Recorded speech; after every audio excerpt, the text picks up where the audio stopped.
اعوذ باللہ من الشیطان اللعین الرجیم بسم اللہ الرحمن الرحیم وبہ نستعین وصلی اللہ علی محمد وآل بیتہ الطاہرین اللہم صلی علی محمد وآل محمد وعجل فرجہم۔ کتاب الطہارہ۔ الطہارہ اسم للوضوء او الغسل او التیمم علی وجہ لہ تأثیر فی استباحۃ الصلاۃ وکل واحد منہا ینقسم الی واجب و ندب۔ طلاب عزیز، ہم جس کتاب کی اس وقت تدریس کر رہے ہیں اور جس کتاب کو ہم پڑھنے کی کوشش کر رہے ہیں وہ کتاب عالم اسلام کی اہم ترین کتابوں میں سے ہے، اور جس کتاب کے لکھنے والے محقق حلی، جن کا ایک علمی مقام ہے اور جن کی ایک الگ حیثیت ہے، انشاءاللہ العزیز ہم بعض اوقات میں آپ کی خدمت اقدس میں انہیں کچھ واقعات اور کچھ ان کی تصنیف و تالیفات سے متعلق خرامہ عرض کریں گے۔ آج چونکہ پہلا دن ہے، لہذا ہم اس منزل کے اوپر کہ چونکہ پہلی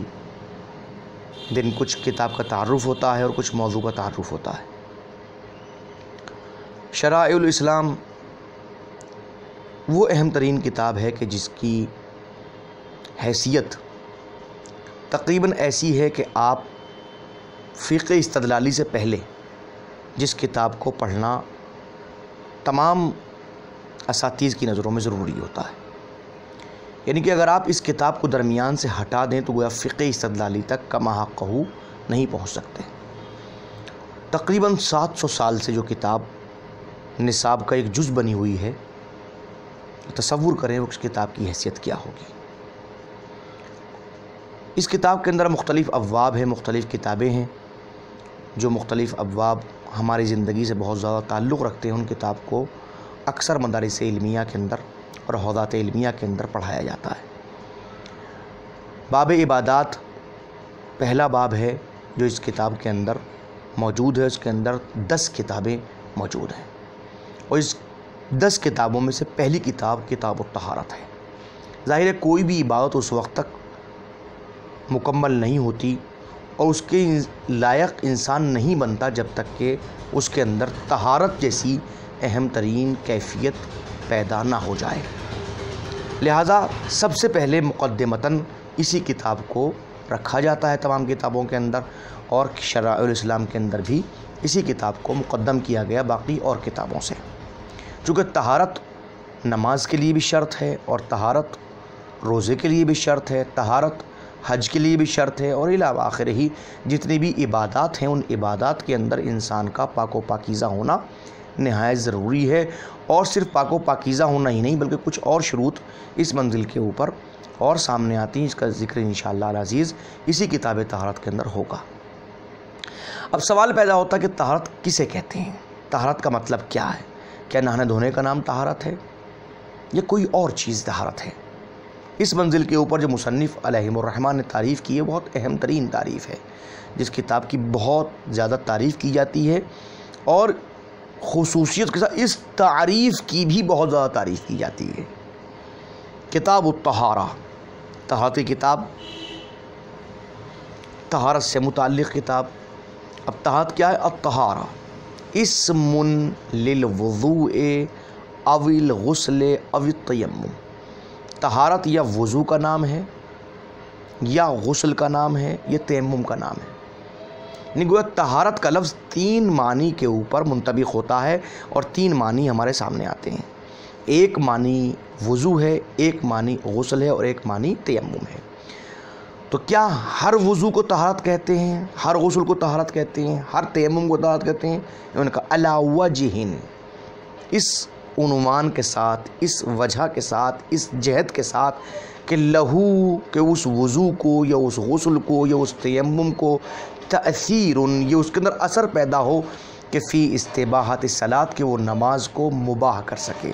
یعنی کہ وہ وضو جو نماز کا مباح کر سکے اسے طہارت کہیں گے، وہ غسل کی جو نماز کا مباح کر سکے اسے طہارت کہیں گے، وہ تیمم کی جو نماز کا مباح کر سکے اس کو طہارت کہیں گے۔ یہ تعریف ہے طہارت کی جو محقق حلی نے اپنی اس کتاب شرائع الاسلام میں فرمائی ہے۔ اب ہر وضو طہارت کہے جانے کا استحقاق نہیں رکھتا۔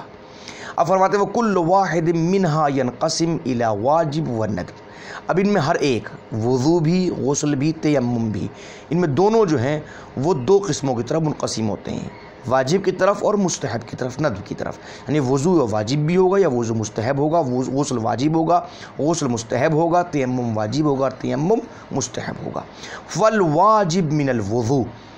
اب جو واجب وضو ہے، ما کان لصلاۃ واجبہ، وہ واجب ہوتا ہے کہ جو واجب نماز کے لیے کیا جائے، او طواف واجب، یا کہ جو طواف واجب کے لیے وضو کیا جائے وہ واجب وضو ہوتا ہے، او لمس کتابت القرآن ان وجب، یا کہ جو کتابت قرآن کے الفاظ ہیں ان کو مس کرنے کے لیے اگر کوئی وضو کیا جائے تو وہ بھی واجب ہوتا ہے۔ ان وجب، اگر مس کتابت قرآن واجب ہو، ظاہر قرآن کا پڑھنا مستحب ہے، قرآن کا پڑھنا واجب نہیں ہے، تو پھر اس منزل کے اوپر وضو کیسے واجب ہوا؟ تو انہوں نے کہا کہ اگر فرض کیجئے ان وجبہ، اگر کوئی واجب ہو جائے منزل کے اوپر، مثلاً کوئی انسان جو ہے وہ منت مان لے کہ اگر میرا یہ کام ہوا تو قرآن مجید کو میں چھو کے پڑھوں گا، الفاظ قرآن کو مس کرنے کے بعد میں تلاوت کروں گا، تو اب اس کا وہ کام مکمل ہوا، تو جب جو نظر منعقد ہوئی تھی منت مکمل ہو گئی، لہذا اس کے اوپر اب کتابت قرآن کا، الفاظ قرآن کا مس کرنا واجب ہے۔ تو جب واجب ہے تو اس کے وجوب کے لیے اس کو چھونا حرام ہے جب تک کہ وضو سے نہ ہو، لہذا اب وضو کرنا اس کے لیے واجب ہو گیا۔ والمندوب ما عدا، اور ان کے علاوہ، ان نماز واجب کے وضو کے علاوہ، طواف واجب کے وضو کے علاوہ، اور اگر کتابت قرآن کا مس کرنا واجب ہو جائے تو اس کے وضو کے وجوب کے علاوہ جتنے بھی وضو ہیں ما عدا، ان کے علاوہ جتنے بھی ہیں وہ سب کے سب مستحب وضو ہوں گے، ٹھیک ہے نا، بات واضح ہوئی۔ والواجب من الغسل، اور جو واجب غسل ہے، غور کیجیے گا جو واجب غسل ہے وہ کون سا ہے؟ فرما رہے ہیں ما کان لأحد الامور الثلاثہ،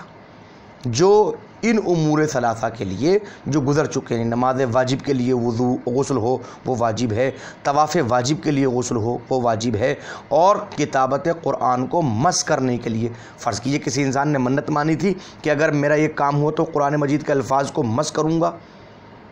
تو وضو واجب ہو گیا۔ اب اس کے اوپر معلوم ہے کہ مس کرنا واجب ہے اور غسل کا وجوب سامنے آ گیا، تو امور ثلاثہ کے لیے جو بھی واجب، اب اس کو غسل کرنا واجب ہے۔ اور دخول المساجد، یا مساجد کے دخول کے لیے، جو اب چونکہ مسجد میں داخل ہونے کے لیے فرض کیجئے یہاں مجنب ہو گیا تو نہیں ہو سکتا جب تک کہ وہ غسل نہ کر لے، تو غسل کا دخول مساجد کے لیے جو غسل کرنا ہے اس کے لیے واجب ہو گیا۔ او لقراءۃ العزائم ان وجبہ، یا کوئی انسان ان تمام سوروں کو، جن سوروں کو پڑھنے کے بعد میں ان میں کچھ آیتیں ایسی آتی ہیں کہ جن کے نتیجے میں سجدہ واجب ہو جاتا ہے، تو اگر کوئی منت مان لے کہ اگر میرا ایک کام ہوا تو میں سور عزائم پڑھوں گا، یعنی وہ تمام سورے پڑھوں گا کہ جس کے اندر سجدہ واجب ہوتا ہے، اگر یہ کام ہو جائے اور اس کی منت مکمل ہو جائے تو اس کو سورہ عزائم کا پڑھنا واجب ہے۔ اب فرض کیجیے وہ مجنب ہے تو اس وقت تک سورہ عزائم کو نہیں پڑھ سکتا جب تک کہ وہ غسل نہ کر لے، تو اس منزل کے اوپر اس کا غسل کرنا بھی واجب ہو گیا۔ وقد یجب، اور کبھی کبھی یہ غسل واجب ہو جاتا ہے، اذا بقی لطلوع الفجر من یوم یجب صومہ، کہ جب انسان کوئی ایسا دن اس کا آنے والا ہے کہ جس دن کا روزہ اس کے اوپر واجب ہے، فرض کیجئے ماہ مبارک رمضان ہے یا اس کے علاوہ ہے، فرض کیجئے